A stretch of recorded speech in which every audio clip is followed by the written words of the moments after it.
এই যে মাংস আনলাম, মাংসটাকে কেটে দিলাম, কেটে কুটে ঝটঝট কেটে দিলাম, কাটা কমপ্লিট। এখন আমি ধুয়ে নেব। ধোয়া আমার কমপ্লিট। বন্ধুরা সাথে থাকবেন, দেখবেন ভিডিওটা কীভাবে রান্না করছি। রান্না শেষ, চটপট রান্না শেষ। এখন আমি মশলা পাতা দিয়ে দেবো, সব কিছু জিরা, ধনিয়া, হলুদের গুঁড়া সব কিছু পেস্ট করে নেবো। এই যে আমার পেস্ট হয়ে গেছে, দিয়ে দিয়েছি। এবার এগুলো মেখে নেবো। চটচট দেওয়া শেষ, আমার জিরা, ধনিয়া সব কিছু মিট মশলা সব কিছু দেওয়া শেষ। এবার আমি হলুদটাই দিয়ে দেবো পরিমাপ মাপে। তারপরে একটু দিয়ে দেবো জিরার গুঁড়ো, ধনিয়ার গুঁড়ো সেখানে মিক্স করা আছে, দিয়ে দিলাম। তারপরে দিয়ে দেবো লবণ, জিরা দিলাম, ধনিয়া দিলাম। এখানে সব কিছু মশলাপাতি আগে থেকে আমি বেটে রেখেছি। পেঁয়াজটা দিয়ে দিলাম। দেখুন এক করে কষিয়ে করে সেটাকে বানিয়ে খাবো। এবার হচ্ছে কাঁচা লঙ্কা দিয়ে দিলাম। কাঁচা লঙ্কা দেওয়ার পরে দিলাম লবণ, দিলাম তেলের পরিমাপ মাপে আগে দিয়েছি, ডেকে দিয়েছি। আগে দিলাম পরিমাপ লবণ। এখন আমি সেটাকে মেখে নেবো, ভালো করে পচলে মেখে নেবো, চটচট করে বাতানি করে মেখে নেবো।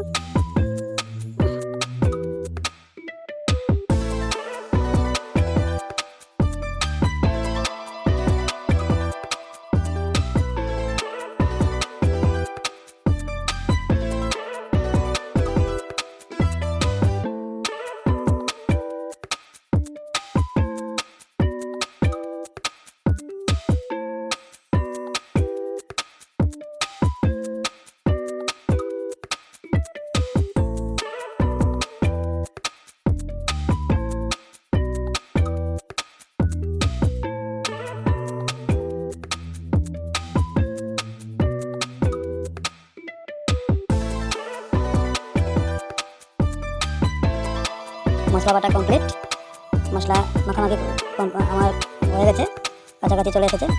এখন আমি সেটাকে বসিয়ে দেবো কড়াইতে।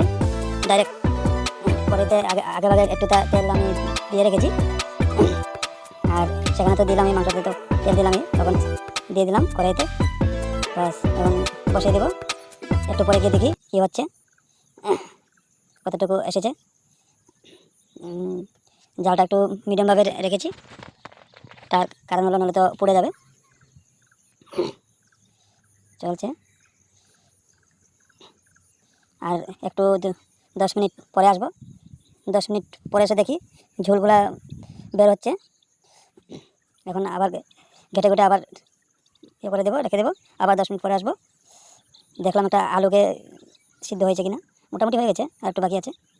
তাহলে এখন থাক, পরে আবার আসবো 10 মিনিট পরে। আবার এলাম 10 মিনিট পরে, দেখি হয়েছে কিনা না। মোটামুটি হওয়ার পথেই আছে, হয়ে গেছে দেখে নিলাম, হয়ে গেছে। এবার আমি দেখি অল্পটা নিয়ে বাটিতে করে খেয়ে দেখি কীভাবে লাগছে।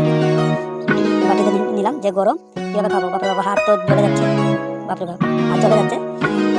খেয়ে দেখলাম